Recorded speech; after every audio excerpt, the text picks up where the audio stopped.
In 5:15, I'd like to call the Monday, March 4th, Board of Public Works meeting to order. We stand for the Pledge of Allegiance.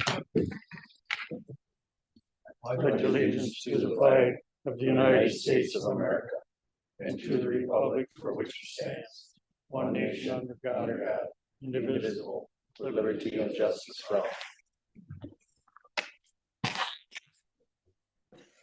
Any changes to the agenda, Robert?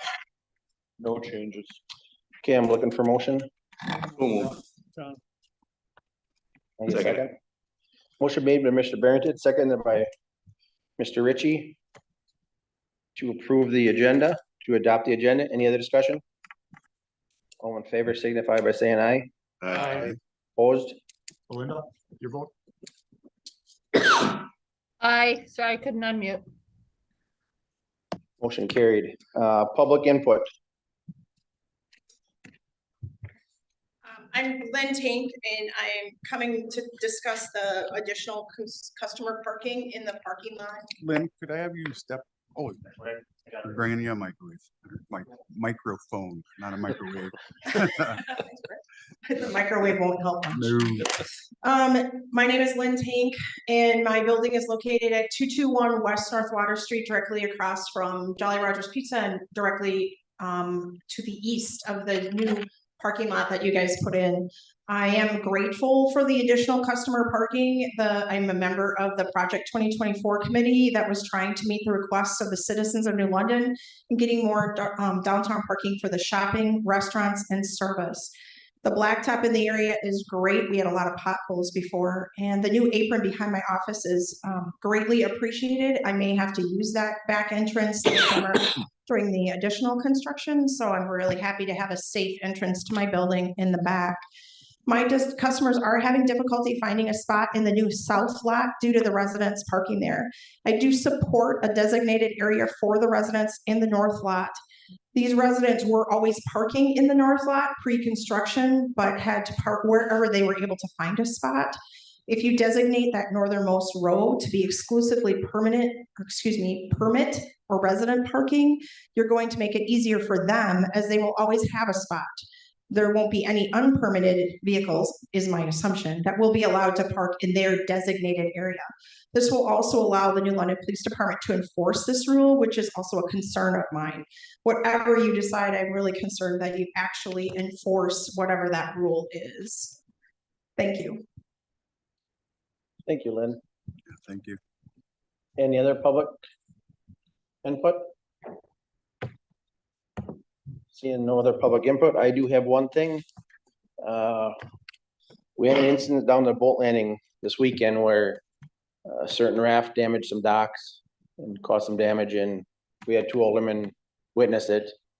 And I just want to let everybody know that it was brought forward to the right people.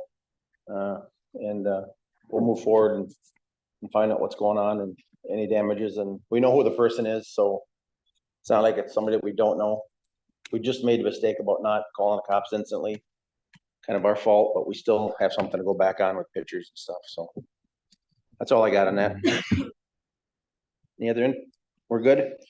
Okay, let's have a motion for the February 5th meeting minutes. I'll make that motion. Second. Motion made by Mr. Ritchie, second by Mr. Herder to approve the February 5th, 2024 meeting minutes. Any other discussion? All in favor signify by saying aye. Aye. Opposed? Carried. Wastewater treatment plan updates. Ben? Good afternoon. So I don't know if anybody's got any specific questions on the write-up. I'll go through it pretty quick. If somebody wants to ask any questions, please stop me. So our DNR basin engineer retired fairly recently, and we do not have a new basin engineer.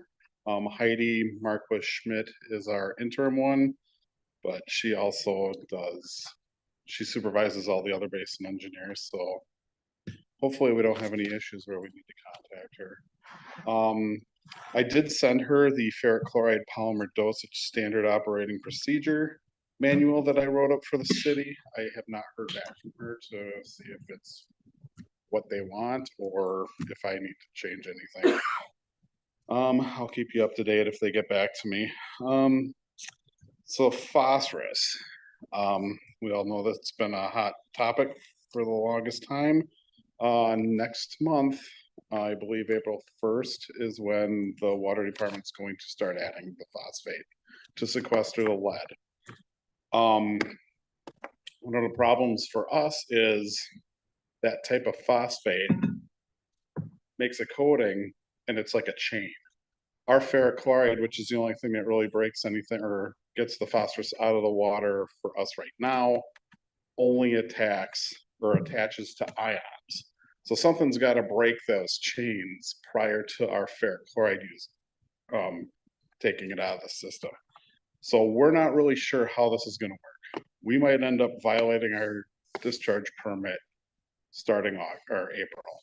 So I just want to let everybody know that at some point, if that is the case, we will definitely have to upgrade the plant to address how we're going to take out the water or the phosphate from the water that's coming in from the utilities. On top of that, at the government affairs seminar, they said that one thing that they're going to work on is going after nitrogen in the water. That's going to be in their next triennium. So within the next 3 years, there might be a limit on nitrogen as well. So hopefully at that point, we will know more and we can design the facility to take out both phosphates and ammonia and nitrogen. Oh, let's see. Our last Gorman Rut pump is giving up the ghost. It can pump 600 gallons per minute, but nothing more than that. Luckily, in the next couple months, we will be getting our new ones. And then we should be good for a good 10 years, hopefully. Robert and I have been working with Wolf Creamery regarding their pHs. They've been fairly steady. They're not quite zeroed in yet, but they're a lot closer than what they were. So hats off to them for trying. We did get our new SCADA system put in last week. Does seem to be working way better than the last one in building 75. And last but not least, a letter was drafted by the city and Donahue regarding the schedule proposal by Corcoran Glass and Paint. We have not heard anything back from them regarding our reply. Hopefully within the next couple of weeks we'll know. That's all I've got. Anybody have any questions? Questions for Ben? Thanks, Ben. Okay, thank you. Thank you, Ben. Next, approve and recommend to city council to this council city New London parking policy. Robert?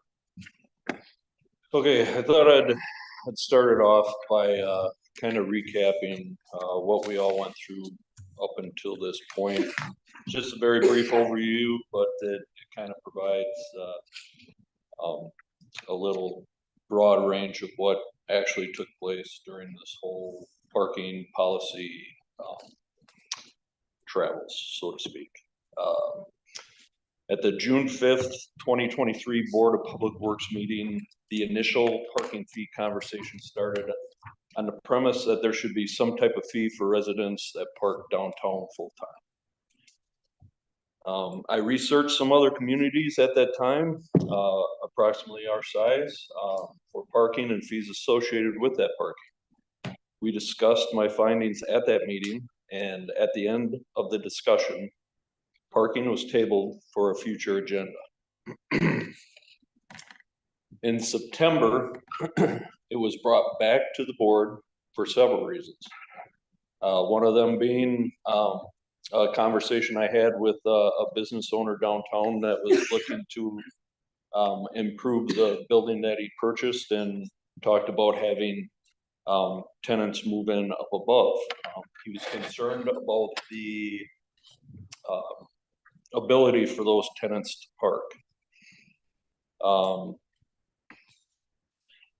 During that, also in July and August timeframe, I struggled with having parked cars in the area of construction, and just knowing what I had to go through in order to locate these residents and try to get their vehicles moved. I wanted to make sure that, it was brought up in the September meeting. So during that meeting, we had a discussion, for having an area for residents to park when there was no available parking option for them. I was instructed to, start looking into possible, fees and or procedures for residential parking. In October, it was brought back to the board. And I talked about ideas that I had found that other communities were doing. We also discussed, enforcement, also came up at that discussion, and we talked about it in depth, varying aspects of how we would enforce it. After that October meeting, I was still uncertain with, the direction to go with the many different thoughts and ideas and enforcement questions that were brought up. Parking again was on the agenda in December. I asked Chief Streeter to, attend the meeting to help clear up the questions that were brought up about enforcement. At that time, Chief Streeter and I both agreed that 3 AM to 6 AM parking restriction, except for by permit, would be the easiest way to enforce any type of parking regulation. After that discussion took place, I was instructed by the board to put together a policy and an ordinance for parking. At last month's meeting, I presented it, and the policy and ordinance passed at the board level, but however, at the council level, it got sent back to committee today. So before we start in discussion, I would like to just bring up a few points that were made at the council meeting from my sole perspective. Although I didn't have time to collect everyone's thought on the downtown parking, I did have many individuals reach out to me about their concerns with the new downtown parking lot. Whether this was through a phone call or an email, or when I was out on the construction site in summer and fall of last year. As the new lot developed, I received more and more complaints about all the overnight / resident vehicles and how they were parked up front and how some of them were there for long periods of time. The policy I presented addresses this problem. The policy in no way changes how residents can drop off groceries and or pick up a child. They have the same parking opportunity as everyone else that parks downtown.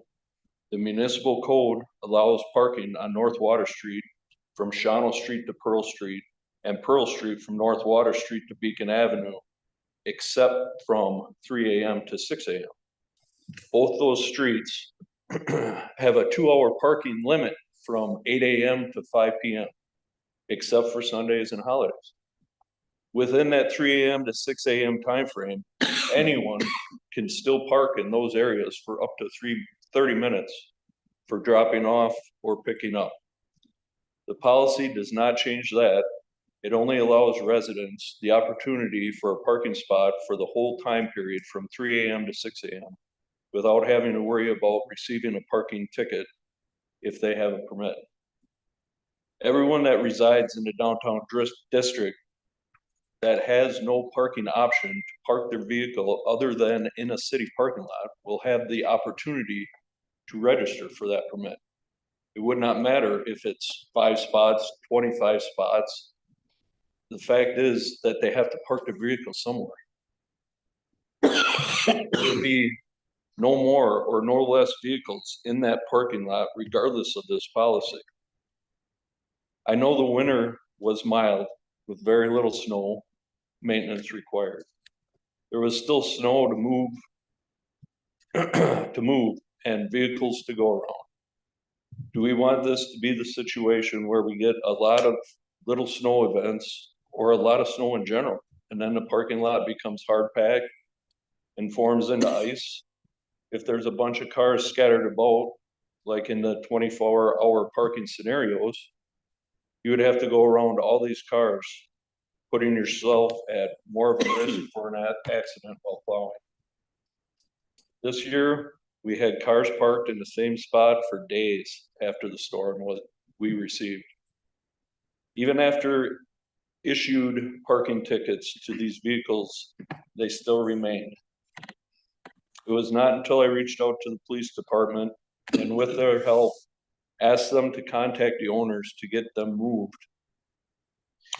As I prefer this approach versus just having them towed away.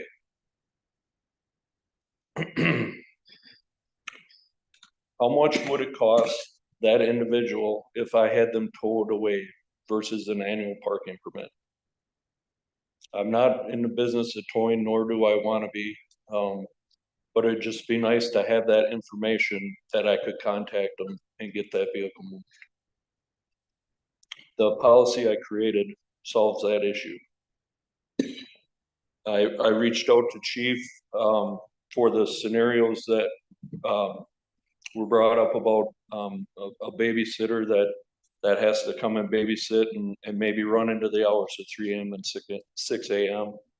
And for company that comes into town and needing a spot to park, we could look into issuing a temporary permit, and I would look for help from the police department in issuing the temporary permit. And that's why I've asked Chief to be here today to help me through that. In my memo, I listed what other communities are presently doing for their parking. I'm not trying to create anything new and unusual for this policy. I'm merely providing a starting point, and we can adjust if need be. Whatever direction this committee decides to go in, I just ask that it please be done soon. I'm just afraid with the nice weather we're having, construction will start soon. And I don't want to be scrambling at the last minute to try to implement something once construction starts. And with that, I'll open it up for discussion. Thank you, Ms. Karski. That was well said. I had something I'd like to add as well before we move on. So I'll lay all the cards out on the table. Businesses are fighting over the real estate, spots for employees to park. The businesses want better opportunities for their patrons. The bars are concerned about 24-hour parking, overnight safety, safe rides home, given the false narratives at our last meeting. The residents and landlords are trying to protect their investments as well as profit margins. City needs to take care of the parking lot at taxpayers' expense. What extra costs are the taxpayers willing to absorb for parking lot added cost of 24-hour parking? For example, finding owners to move the cars for plowing when not moved in a timely manner. Example, as we just had, the 3 days after a snowstorm. This is supposed to be a great thing for everyone, our downtown district, everyone and our downtown district.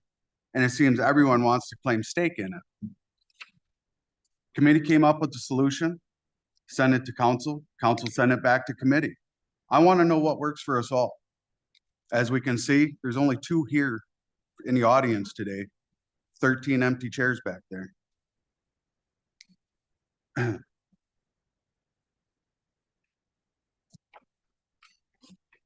The committee and council want this parking lot to be a great feature for our downtown district, and it has seemed to be a burden to everyone, and everyone fighting over who gets to use it. At the end of the day, end of the discussion, the city and street department needs to take care of the parking lot for daily maintenance and services as needed, and those costs come at taxpayers' expenses. Can we all come to an agreement on the key issues previously mentioned and work together to the goal we all want, and that is to a downtown parking lot that can work for us all and better our downtown district? That's all I have. Thanks, Mayor. Any other discussion? Well, obviously, I asked for this to come back to committee. And I was really hoping we'd have some discussion, but I guess at this point. Y'all got your minds made up, so. I don't see the point of saying anything at this point. I guess if I can say something. Absolutely. Typically, we've had, Tim, I'm gonna get real here. We've had 3-4 months of discussion leading up to that council meeting. Typically, nobody in this room, it generally doesn't occur that somebody comes in that's been part of those discussions for 3-4 months and reads off a dissertation and has nobody else in the room has a chance to respond to that. Had you sent that out maybe a day ahead or 2 days ahead with the council packet, we could have responded to you that night in real time. But to me, the discussion's been had, Tim. For example, I'll just, if I can remember back to last Tuesday, a bartender taking somebody's keys and preventing them from driving drunk, and 30,000 drunk drivings a year. We all get that, but you're pulling in that night, pulling things out to make them into something that really is not really true. When you have a beverage operator license, your responsibility is there's laws about that. I don't want to get into that discussion, but there was some things that you gave a very good speech that night, and a few people that have been involved in that discussion for the last 3-4 months maybe saw some concerns or maybe piqued their interest that night, and a motion that should have pretty much been cut and dry and then decided on didn't go through, and the can got kicked down the road again. And just go home tonight and Google how much a parking stall cost to build, create, how much a parking stall gets charged. You can ask Google anything, but you can ask it how much for a parking stall, and you're talking anywhere from $100 to $500-600 a month. And actually, after I started looking at it, because I couldn't believe that this got kicked back down the road again, and I started Googling it, and what actual people that are building new housing units, they put the cost into the rent, and what they figure in, you're actually lucky that we don't have a discussion about this tonight and say, you know what, $120 a month is ridiculous. Let's go 100 or $120 a year is ridiculous. Let's go $120 a month. To me, that's the discussion that should be taking place tonight. But we've had 4 months of it. And bringing it in last minute like that when nobody else had a chance to respond is a bunch of BS. But don't go away tonight saying we didn't discuss it. Robert just addressed a few issues. I said what I believe. And I think we all have had a chance to say what we believe. Don't give me this pregnant mothers carrying babies, babysitters can't. How can you take that right away from my upstairs tenants? Don't give me that. I'm sorry, but that's my piece. Thank you, John. I don't want, my neighbor's got 5 daughters. They all got boyfriends. Some are in college, some are moved back. That's 10 cars. I think we should buy the house next door to him, tear it down, and put a parking lot in for him so we don't have all those cars up in the school and church block. And taxpayers should pay for that.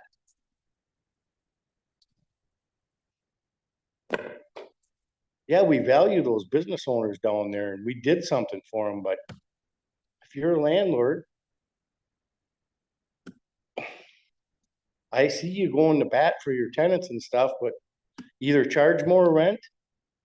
I mean, these new apartments here, if you don't think that $1,200 a month for a basic studio apartment, if you don't think that price has got that parking stall figured into it, you're wrong. Let's compare apples to apples and oranges to oranges. Not paid, you know, this, that, and everything. I mean, just let us know next time you're gonna stand up and give a speech so that we can all respond to it that night, so that everybody that's watching that meeting has the opportunity to know that this conversation's been going on for 4 months. That's all I got to say. And thank you, Jenny. And part of my discussion here was also gonna be, you know, that was brought up last minute. Everybody was involved in all these meetings to come up with a whole bunch of scenarios on the last hour of the day when it's ready to be passed. That's hard for us. I mean, At the last Public Works meeting, I sat here and I argued till I was blue in the face, and I looked around this room and everybody, you already had your mind made up. And at one point I was like, fine, forget it. I can't talk anymore. You're not listening. So I gave up that night. And I went home and I thought about it, and I'm just like, this is not what New London wants. We went down a rabbit hole and I wanted to address it, and I wanted to come tonight and discuss it. But obviously there's some aggression here that we can't think openly. So what We're- the we're- aggression I hear is coming about is your false narrative that you put onto your council. Do we want to discuss this? absolutely, we can I discuss. would love to discuss this, but holy cow, am I being attacked here? Well, you Can I- kind of attacked the whole council here when you said that they're promoting drunk driving. You said that fishermen and the boat launch, it would affect them. And it does not, because they do pay to use a boat launch and park there. You said that no other cities charge. They do. I had never said that. And I know that there's other communities that charge, but other communities have a parking behind their businesses. We have a river.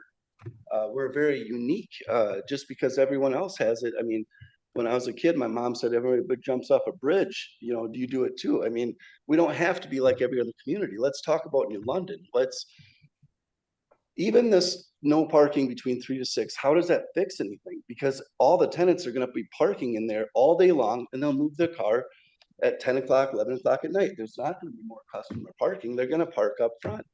Why don't you put that front parking lot, post it, no tenant parking, customer parking only. Just have that front parking lot, no tenant parking. And if you wanna know who it is, I can tell you whose tenants are down there. I stare at it all day long. I know which ones are tenants. I'll get you phone numbers. You can call them and move their car when it snows. You think I want tenants parking there? I think. No, I have a business. You know, I have tenants that I plead with, please, for the love of Pete. Like, we're discussing this right now, park in the back. I mean, the heat is on and they still park up front. Like, I'm just as frustrated as you guys are. I just don't think this is where we want to go. No parking 3 to 6, I brought up a lot of points at council, and I feel like those aren't being addressed. So we went down this rabbit hole. I just want to take a step back and discuss it. That's all I'm asking. And Tim, I think that's what we're here trying to do. And some people may have the aggression, and it's maybe because they're frustrated, you know? I'd like to make a Yeah, we comment. got Belinda. Okay, Belinda, go ahead, Belinda. Thank you. I'd like to make a comment. First of all, I want to say that we need to focus on the issue at hand, but I want to talk about the procedural issue. If Tim had sent out his dissertation prior to the council meeting to the rest of the council, that would have been considered a walking quorum. So he did not, he could not have done anything other than what he did, and what he did was procedurally correct. Whether or not we get the opportunity to absorb it or anything like that, that's kind of irrelevant. So to that point, I just want to clarify, procedurally, he did the correct thing and he had the right to do that. Right now, we need to take a look back at the policy, lay aside our personal prejudices and say, what are we going to do about this? Because at that meeting, we did have public input. We have public input at tonight's meeting. And a good point was brought up and Robert addressed that. And that is to the temporary parking. And that is why Chief Schlueter is here. And I would like to hear about that personally. Thank you. Thank you, Belinda. Go ahead, Chief. So the big thing for us is enforcement, and that's always our goal. But when we have a 24-hour parking, it makes it tough. It makes it tough because we work on rotations. We know that people work shift work. For example, let's say I used to work 5 p.m. to 4 a.m. shift. Well, some of those cars were gone from 10 to 6, and then business owners would show back up at 8 o'clock the next morning. The cars would be there, they'd be there all day, and they wouldn't leave until 10 o'clock the next day. Myself working shift work and stuff, I might see the car today, but I don't know if it moved in the 11, 12, 13 hours that I was off. So that's where we kind of came up with the no parking from 3 to 6. And it guarantees us that the lot gets cleared out overnight and it gets it prepped for the next day for the business people to come on in. The permitted parking, if it's charged or not charged, but for us to be able to have access to people makes it a lot easier because we don't always have the phone numbers. I know some of the landlords have phone numbers and stuff, but we don't always, and they don't always answer the door when we show up at their place. And it's not our goal to tow vehicles. And that's what we ran across with the snowstorm that we had this year. We went out there, we placed tickets on cars and they still sat there for a couple of days because the street department wasn't ready to clean out the parking lot until they had a chance to get everybody out of there. No parking 3 to 6 solves that problem. It ensures that I would guess that most people that are tenants would keep their permitted parking spot. Now, there might be some during the day, and we may have people know who some of the people are, but maybe they're a tenant downtown, but maybe they're actually shopping downtown. But all I know is that from 3 o'clock to 6 a.m., if there's any cars parked in there, we can go in there and just write tickets. If we know that we're gonna have a snowstorm and we can't get a hold of the people, we tow the vehicles. So what I've been talking to Robert about and you guys is, we want to be able to go enforce what we need to do to keep the streets cleared. Now that we got this parking lot for the morning business, we want to keep that front portion as empty as possible. So when cars arrive in the morning, I would hope that a lot of businesses would talk to their employees, say, hey, park towards the north if you can, and keep that front as open as possible. Yeah, we might get a tenant or two that's going to stop in there during the day, but I know if I had a permit, I would park in my spot so that I wouldn't have to move the vehicle at a later time. So we're just trying to figure out a way to be able to enforce this as efficiently as possible because we don't have anybody dedicated to go out and write tickets. Parking is a low priority for us. It's a non-safety issue for the most part, and it comes towards the bottom of our priorities. But by having some of the things that are incorporated in this new ordinance, it helps us to be able to go and do our jobs. It helps us to help the business owners, and it helps us to keep the lots clean that we need to. So if you got any questions, I'd be more than happy to answer them. But, another thing that makes it a little difficult is, the 2-hour parking only being from 8 to 5. So then from 5 p.m. to 3 a.m., you can be parked there the whole time. I think a lot of those tenant people will actually park in a permitted spot or a designated spot, if whatever you want to call it, if they have a matching badge in their car to their assigned parking spot. And if they don't, it also makes it easy for us to go and enforce it. If you don't have a tag in your window, guess what? We write you a ticket. And if someone complains that someone's parked in my spot, we can always tow the vehicle if need be. My comment, one of my comments I have on it, and Tim brought up some points. We got to start someplace, and if we set this ordinance, we can always tweak it, because I don't care how we could sit here for now till doomsday, and we're never going to come up with a perfect ordinance that's going to make everybody happy. We got to start someplace. That's why Robert's ordinance, I think, is a starting point. And the Tim's points, them can all be brought in at a later time. But like, we have to do something.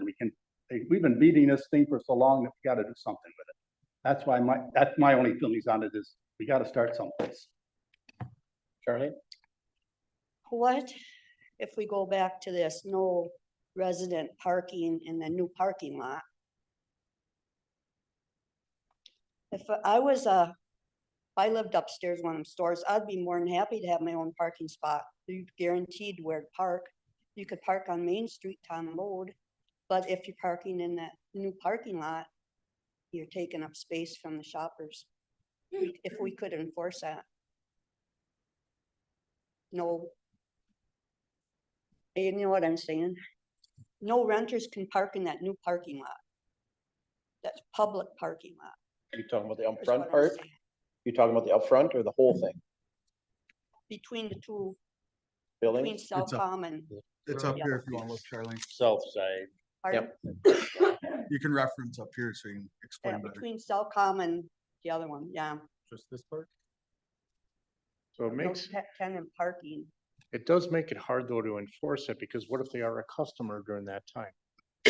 So it's hard to differentiate who they are, you know, during the day. But that's where the three AM to three PM comes into play, is that, hey, they're gonna have to move. And I think by making them move and making them park in their own spot, it'll push them to the back to the north much easier to do it. And we plan on, once we get everything up and going, it's our plan to probably go out and talk to Robert the other day, you know, going out there and maybe we'll get some cards made like we do for the winter ordinance. And we'll put them on vehicles throughout the day. There's, you know, certain people that use the parking lot every day and there's certain people that stop for the business. And we'll help do some training and educating of what it is, to be able to get the goal done. Whatever you guys decide is what we'll make sure that happens. Mr. Mr. Barrington? Bissett's point, we gotta start somewhere. Why do we have to start by banning the whole downtown? Obviously, it started here, and then you guys brought up something, I brought up something, you brought up something, I brought up something, and we went down this rabbit hole. If you wanna start somewhere, make that front parking area, no tenant parking, customer parking only, and tow them. Just tow them. That's a start. Cause I don't wanna make this ordinance the whole downtown. Like I said, there's behind the pantry and Breeze and all that. There's behind Easy Street and this parking lot back here. This is what we're talking about, and we got out of hand. Start somewhere. Start with that little front parking lot. I don't think we're having a problem. I don't think we're putting any hardship on those people to put them in the very outside edge, which is less than a block away. People go to the malls, they'll walk from one end of the mall to the other. I think we have to do something. We put the people, give them the spot to park up on that end and be done with it. We've been fighting this for as long as I can remember. I go downtown and I listen to people complain that their customers, some of them are old, some of them are handicapped. They can't even come into their shop to get their hair cut because there's no parking for them. I represent roughly 1,200 people in my district. I would say 800 of them, by ordinance, as far as I know, have to have a place to park their cars. So I feel I'm trying to represent those people. They're the people that talk to me and say, I can't go downtown and do this because there's no parking for me. Because I'm 89 years old and I can't walk that far because I'm handicapped and I can't get there. Those people are the people that are coming to me and complaining. I'm trying to do what they're asking me to do. Tim, I agree. I wish it was that simple. But I think what Chief Sleater was saying is, what is a customer? What is a customer? The same people that live upstairs are customers. The same, you know, I guess the answer would be if everyone all respected everyone's thoughts and had empathy for everyone else, it'd be like, yeah, I guess I'll park in the back, you know. We had a retirement party, and we all went to, one of the restaurants Friday afternoon. I parked right up there on the north end of that 72 is there, or whatever. And I was glad to park there, cause gave me a little walk of fresh air I need the exercise, I'm putting on too much weight. But in that process, everything else up in the front was full. And I think I seen 2 or 3 laundry baskets getting carried.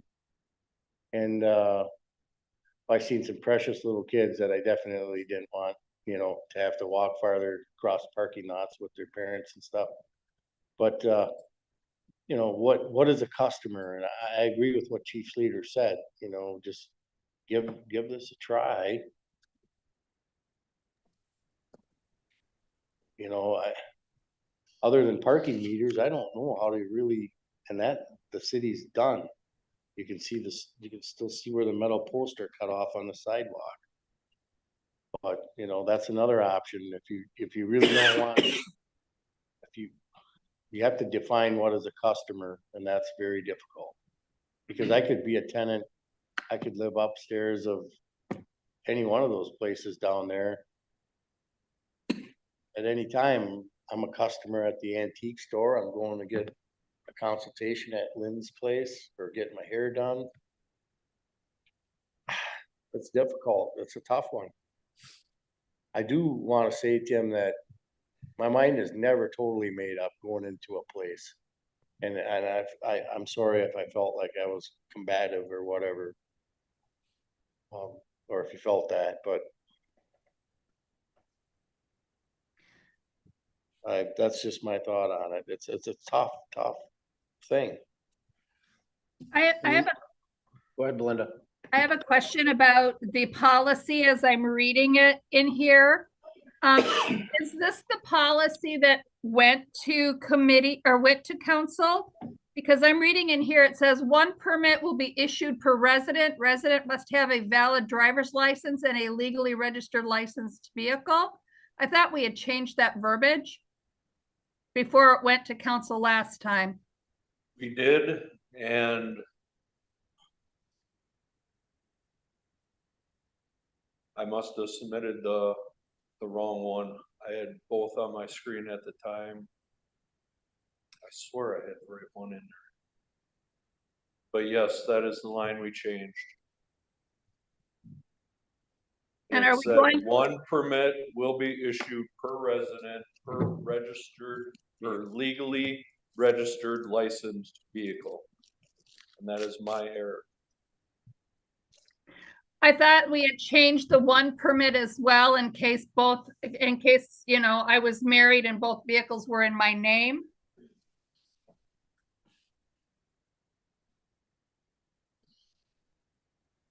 Chad, you looking? Actually sent the council, so we can. Yeah, Looking at that one. the council packets had the correct policy. Johnny's got it. You wanna No, I read it? don't. You don't have it? Okay. But the council packet. While you're looking it up, I talked to some residents as you're out talking to people and stuff, and I just talking about the parking permit and stuff, and this person, lives at one of the other apartment complexes in town. And he just got assigned new parking spots for 2 of his vehicles. They're allowed 2. They're directly in front and next to the garbage dumpsters. He does not figure that is good. He's got to move it every week to get the garbage cans dumped for the whole place. I mean, everybody's having issues where they park. That's all I want to bring up with this topic. So Belinda, you see that on the screen now? No, No, she should. Now you see it? yes, thank you. Yes, that 1 permit will be issued per legally, yes, that covers what I had questions regarding. Yep, Okay, thanks, Belinda. And Tim, this is the reason why I voted yes to bring it back, because a few of the issues you had, I felt there was maybe a little bit of merit. And I'll say it again, they were last second, so we all were kind of like, whoa, you know, and I will apologize to everybody. I didn't say nothing last meeting because I was kind of like, oh my God, you know what? It's kind of like, not that you did anything wrong, Tim, was just my personal belief was like, whoa, maybe, okay, if I had a valid point to my committee, I should vote to come back and have a discussion here. I think that's what we just had. I mean, Are it's we- tough, I agree. Go ahead, Belinda. One of the things that was brought up was visitor parking. Are we going to address adding that to this parking policy? That's the reason that I personally wanted to see it kicked back and discussed. So what's, We can as a motion as well as well as discussion. yep, I called the city of Wapaka. A friend of mine lives downtown. And they have you call the police station. I asked him how does that work? They called the police station and there's never an issue. Sometimes he has up to 3 guests. I know we go up north and we stay, the big lake up north. We take an annual fishing trip up there and we all meet at his place in Wapaka. And we all stay overnight and then we disperse from there and kind of motor pool up north and we call in. But I don't know, police chief Schleter, all that. I guess same as if somebody's gotta leave a car there because maybe they got. That wouldn't be a problem. You know, one of the things I might suggest is that, you know, where we got the permitted lots on the north side up there, is that maybe you label 1 or 2 as visitor by permit or by permission, something like that. And that way we can keep those vehicles on the north end of the parking lot if they're gonna be staying there for an extra day or 2. And they're also still out of the way, instead of just saying, okay, yeah, we're gonna give you permission to park in the parking lot tonight. Which then all of a sudden, they're there for, like you were saying, go away for 3 days and we end up getting snow. Now we gotta work around another vehicle. But if we have all the vehicles in one row, at least they only have to work around that row and they can get the rest of the lot clean. But we can definitely work on something like that. I like that idea of a visitor parking tag if it has a date on it, so that they know how many days the cars in the parking lot. And we could have them come on down to the police department. We could draft up something, or get something made for us, like a tag for valid from whatever dates. We'll put the dates on there and we're good to go. If that would help. And it might intimidate some people to have to what if somebody pops in as a guest to go down and get a tag? What they did in Wapaka is you called there, they asked for your license plate number.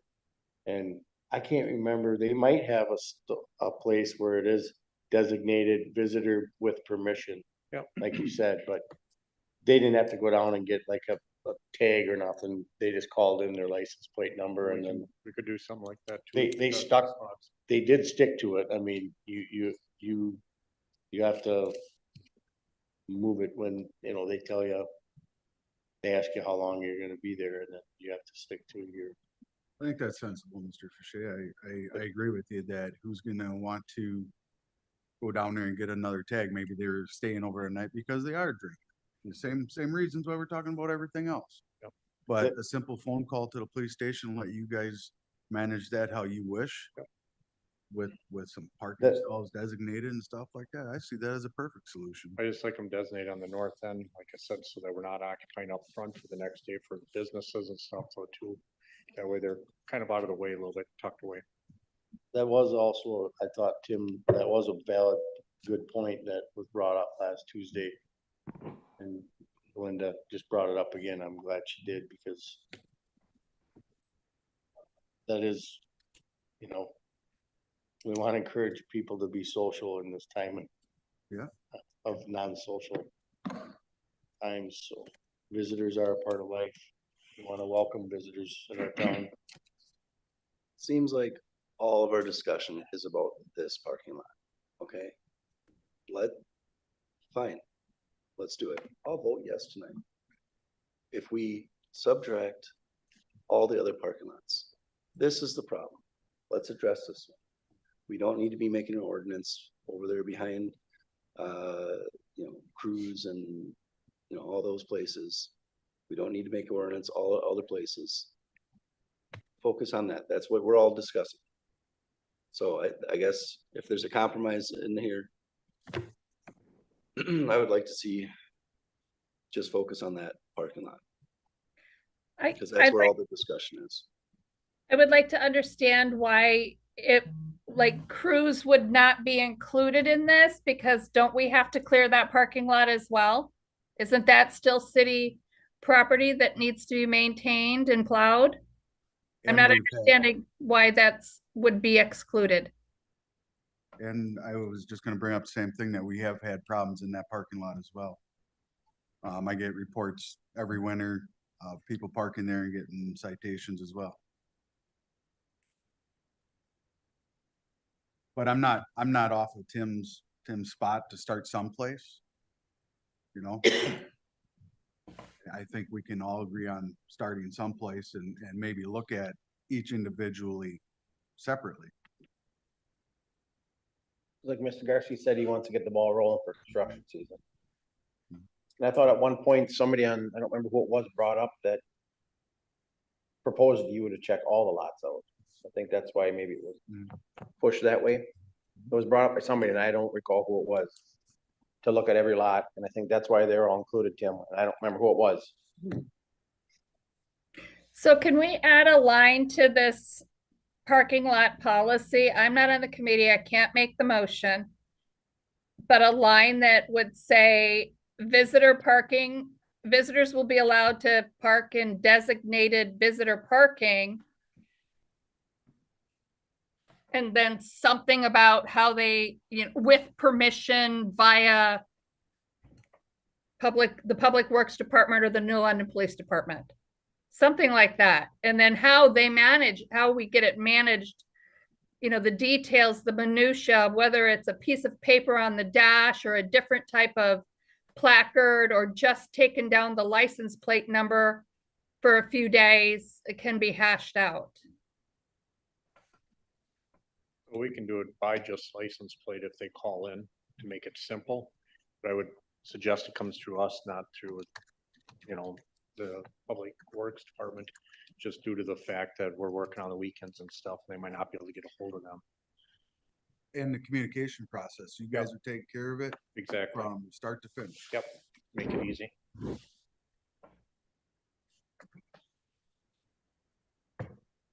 don't know if I have this worded perfectly, but we'll just maybe bullet points.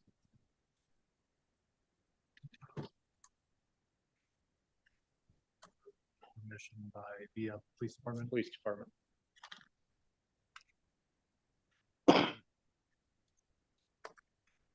I own some apartment complexes in town, and we literally have people running into each other's cars because that's my parking spot, because that's the closest to their door.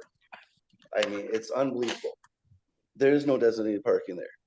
That's not your spot, but that's my spot. People are gonna park in that parking lot all day long and move it at 3 AM and move it back at 6, because they wanna be right by, this is not gonna fix anything. I'm just saying, it's.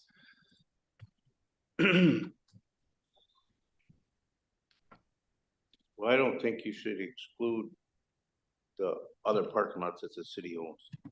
Because you got people that rent above the pantry and those. And if the people downtown, or they get wind, or people downtown get wind that they don't have to pay to park, we're gonna have trouble.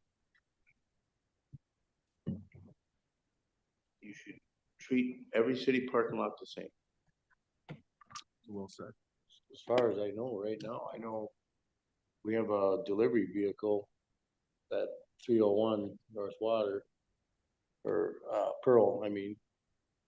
And if it's parked in the angle stall, if it's an angled stall, we got, the police officer came and said, you gotta move that. That was 5 years ago, 4 years ago. So, you know, we scramble vehicles. We have a couple of them, and we park them over in Wapaka. We park them different places, but if it's an angled stall up there behind Cruz, that's city parking. I don't know about the straight stalls right up against the building. As far as I know, that like Advantage or Sign Me Up Graphics, they have their own. Some of those are privately owned. Yeah, you have to look. Yeah, right they in. only count so far. They come out in line with the back of Breeze Garage. So like even when the city plows it, they don't plow the straight stalls that we got one for each, there's 2 tenants upstairs and one for the business. And then Advantage or Sign Me Up Graphics has a couple, and they got a garage door they can pull a vehicle in. But when they plow straight up, they don't plow those lines, those straight ones. So we can't leave a vehicle in the angled ones as it is right now. It's no parking overnight. I mean, I don't know what the difference would be. Well, it should be 24-hour parking in that parking lot, I believe. It is not. What's that? I don't believe it is. I've gotten phone calls of people that have gotten tickets back there. Yeah, see, right above 108 there, there's a silver car, it's angled. And yeah, that's where we had the work van parked, and we were told we had to move it. And these are city lots right here. What's, Yeah, right, that's a Dauterman lot, because 301 used to be Dauterman's Tap. Now it's it was a lot of things over the years.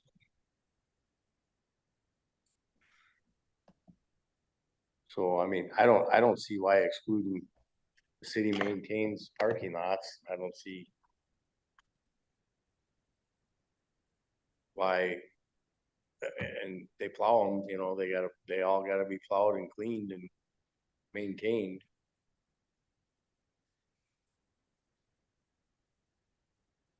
Any other discussion? If not, I guess looking for motion. I'll make a motion that we leave it the way it was when we first discussed it. As far as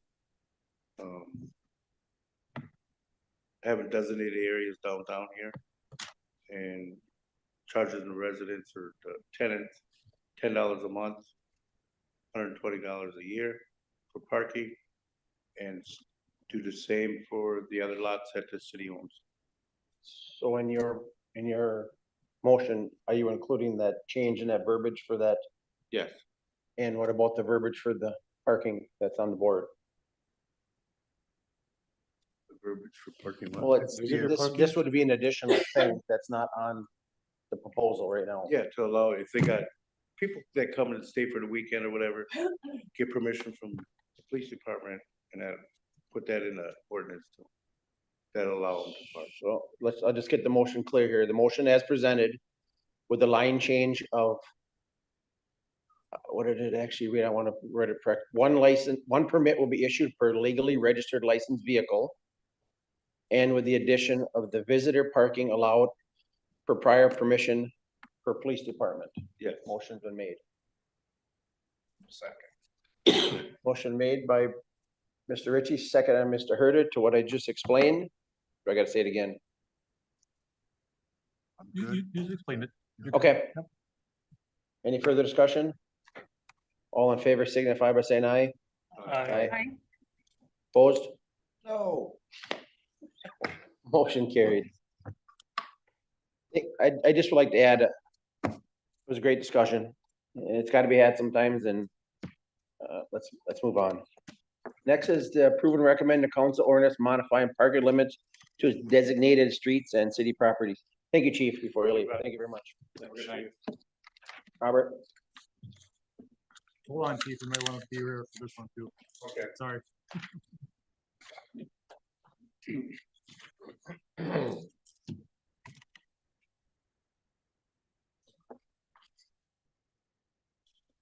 So for this one, I explained that the current municipal code does not allow parking, like I explained before, 3 AM to 6 AM on North Water Street, and Pearl Street, and the locations indicated. This new ordinance would also make no parking 3 AM, 6 AM on North Pearl, on Wisconsin Street, on State Street, on Lincoln Court, on St. John's Place, on Park Street and all city parking lots.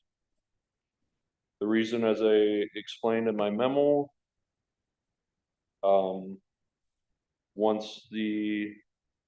if the parking policy is approved that was presented, this would allow all the residents to come out of the parking lot and park on these side streets overnight, creating issues, especially when we have half of North Water Street shut down at a time. And if they were to park on the southern end of these streets, that would kind of tie up any on-street parking that would be available in the morning for businesses. Like I said in my memo, I've traveled down there. I go that way almost every day to work, and I always try to pay attention to see where I see parked vehicles, even before the construction happened last year. There isn't a lot of parking on here to begin with. I've never seen any on Wisconsin Street. I might have seen one in the early mornings on State Street, and that was towards the southern end, and they were usually coming in early for delivery for the auto parts store.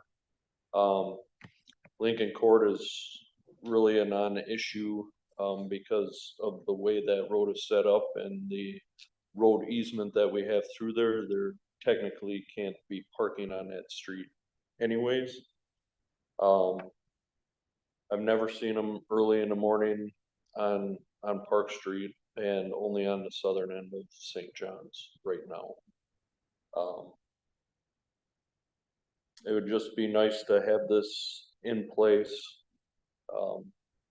If we go to that parking policy, just for the sake of having those areas free and available to take care of first thing in the morning to keep the downtown clean. Any discussion? Mr. Ritchie's point, we just got done discussing this parking lot, and he says, why do we do one area and not the other? We gotta do them all the same. So why is it not every road in town, you can't park on it between 3 and 6? Would the residents come out of the parking lot and park on Just saying. Jennings? That's the only reason why I brought this the way it is. I get it. It just seems to be targeting one area of the town and not the other. Where we just got done saying we had to do behind Pearl Street, the same as downtown, because otherwise we're targeting. So I just wanted to bring that up. I understood that we will eventually designate parking that's behind that parking lot that you're talking about. Right, I'm just saying this ordinance is saying we can't park on any, or nobody can park on any street downtown in the downtown district. From 3 AM to 6 AM with the exclusion that they can still park there 30 minutes at any one time in that time frame to load and unload.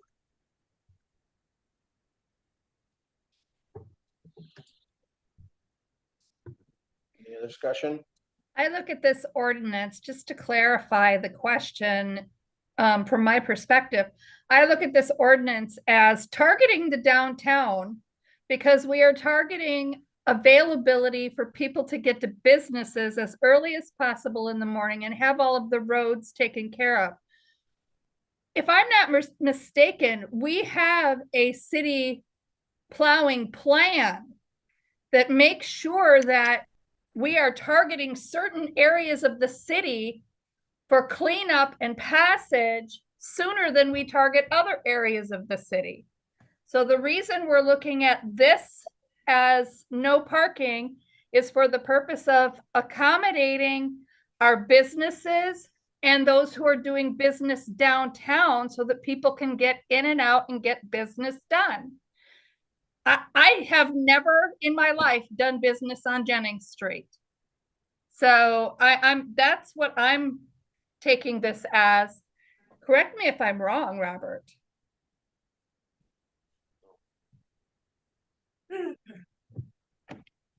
Any other discussion? If none, I'm looking for a motion. So I'll make a motion to add North Pearl Street from North Water Street to Wapaka Street, Wisconsin Street, State Street, Lincoln Court, St. John's Place, Park Street, and all city parking lots to this ordinance. Second. Motion made by Mr. Herder and motion made by Mr. Ritchie, second by Mr. Herder to approve and recommend to council ordinance modifying parking limits to designated streets and city properties as proposed. Want to clarify, as proposed or? As you- proposed in this, Okay, as proposed. Everything in blue is different. no, that's with that stuff that Wisconsin, all them added to the proposal. What he had. Because right now we got North Shawano Street and North Pearl Street and North Water Street and Beacon Avenue is where you can't park. Yeah, everything- That's the original ordinance right now. Yes, and everything I'm- in black is the original. I'm proposing to add the additions of North Pearl Street from North Water Street to Wapaka, Wisconsin Street, State Street, Lincoln Court, St. John's Place, Park Street, and all city parking lots to the ordinance. And then I just want to specify these changes as well, or are you excluding the changes that are up here?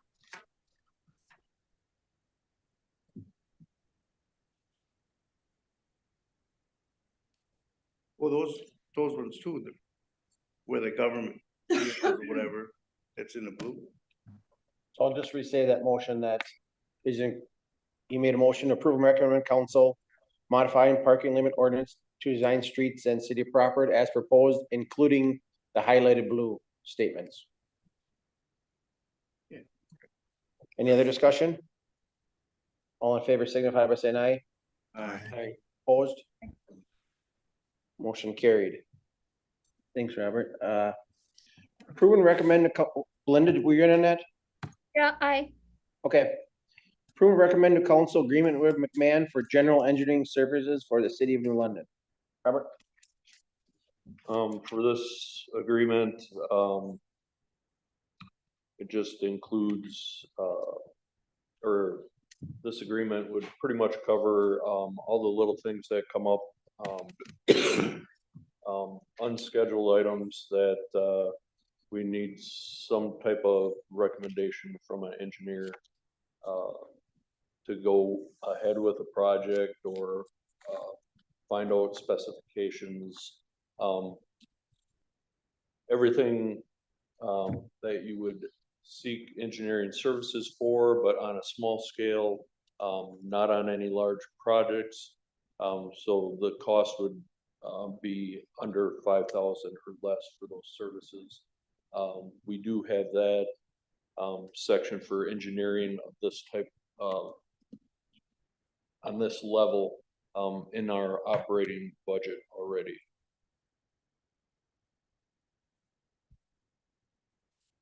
Any discussion on that? None, looking for a motion?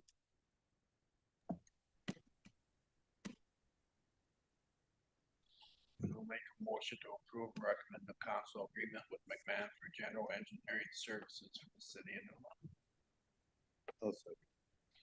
Motion made by Mr. Herder, second by Mr. Ritchie. To approve and recommend to council agreement with McMahon for general engineering services for the city of New London. Any other discussion? All in favor signify by saying aye. Aye. Opposed? Belinda? aye. Okay. Motion carried. Next, approve and recommend to council contract with AECOM for groundwater monitoring at the County Highway S landfill. AECom, for them to go out, do semi-annual, groundwater monitoring. They go out on site, take samples at, all the required, groundwater monitoring wells. They then, submit that to, Pace Analytical is usually the firm that runs all the actual tests on the water.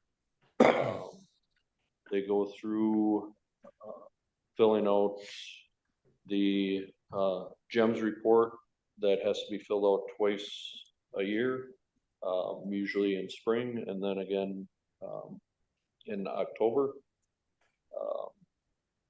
This is a lengthy document that, that the DNR requires to be submitted. And then they also, do an annual inspection report of the landfill cover. They go out and inspect, not only the landfill cover as far as, okay, you have, it's making sure you don't have any sags in your slope, no standing water, the right type of vegetation, no problems with larger vegetation that would cause root disturbance to your cap. And they submit that to the DNR and to us as well. The cost for the service is $16,700.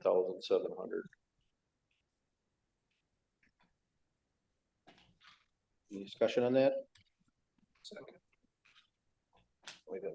I just had one quick. Yep. question. It's pretty much AECOM's been doing it for a lot of years. Are there other firms that do it that there'd be an advantage to competitively bidding? There is, and I'm more than likely going out for another proposal next year. The problem with, I found is with the new organizations that come in to find, to put together a plan, find where all these wells are, and lay out, you know, they're pretty much starting from scratch. But I want to see if, yeah, next year they can compete with, you know, whatever I put out for proposals, get as many in as possible. See if we can get it down. A lot of it I noticed in their proposal was on the testing side of it, where they have to take the tests, whether any of these engineer firms actually do that in-house. I highly doubt it. They do all the form filling out, and it always goes to some place like a Pace Analytical or stuff that does the actual testing of the water. Okay, thanks. Any other discussion? So move your honor, John. For a second. Still move.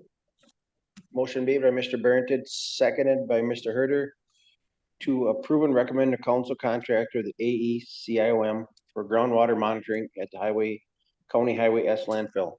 Any other discussion? All in favor signify by saying aye. Aye. Opposed? Motion carried. Approve and recommend the council contract with DTAC LLC for disposal of tree and brush debris. So for this contract, it's the same as last year and the year before that. I am hoping now that we have the system in place with the sticker and we can monitor how much waste we actually have coming in, barring any large storm or anything like that. I'm really hoping to get a good read on what we have this year as far as input into the site. I would like to set up another bin right next to the brush one and see if we can chip that brush with our used newly purchased chipper and chip it right into that new bin and have it available for free pickup to residents that would want that. I won't know that until until we get well into the summer months, but that was the long range plan all along, but until then, we still need a place to get rid of our brush. So that's why I'm proposing that this year.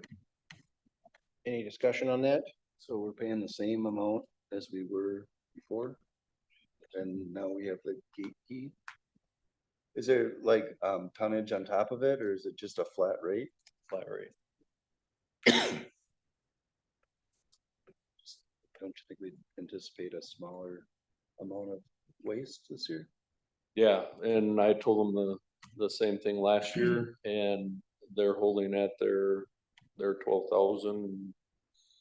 Even though I kind of explained to them how I'm trying to progress through this and handle it in-house, they said we didn't increase our rate. We're holding at that rate, and that's where we left it. Any other discussion? If none, looking for a motion. I'll make the motion to approve and recommend council with DTAC LLC for $12,000 disposal of our tree brush debris. Motion made by Mr. Ritchie, seconded by Mr. Barrington to approve and recommend a council contract with DTAC LLC for disposal of tree and brush debris. Any others? I just got one question. Okay, so you mentioned if there's a large storm, would we be able to put our brush at the curb if there's a large storm, and then would DTAC pick it up at the curb, or would we still have to collect it and then they pick it up from a collection site? Yeah, this contract excludes any like storm removal. We'd still be able to bring it there. Volume wise, I'm unsure if that type of volume, if it's a massive storm, they would probably want another like contract extension or an amendment to the contract in order to take that volume. But yeah, in event of a storm and we have that much damage, we would still be going out, collecting that and taking it there for disposal. Any other discussion? All in favor signify by saying aye. Aye. Aye. Opposed? Motion carried. Director's report, Robert. Short director's report tonight. I have 2 service anniversaries. Lane Hanadel, wastewater operator. He'll be 3 years of service on March 15th. And Tim O'Brien, the mechanic, he will have 4 years of service on March 30th. That's all I have for my report. Thank you, Robert. Next is future agenda items. I see we still have that large item disposal services. Yes, I'm open to gather all the remaining costs. There's so few services around here that wanna take care of this area. So I'm kind of going back and forth with 2 right now. And once I get those numbers, I'll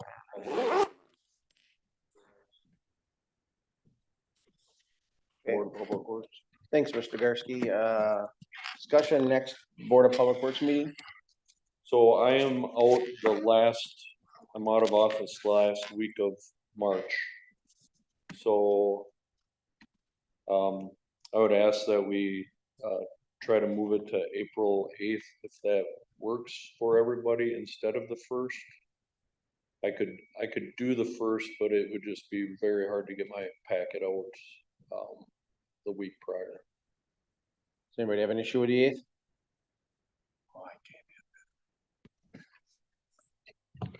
So let's make it April 8th and Robert. That'll work. Okay.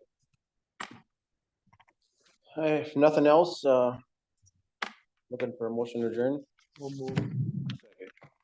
Motion made by Mr. Barrington, second by Mr. Ritchie. Gentlemen, any other discussion? All in favor signify by saying aye. Aye. Opposed?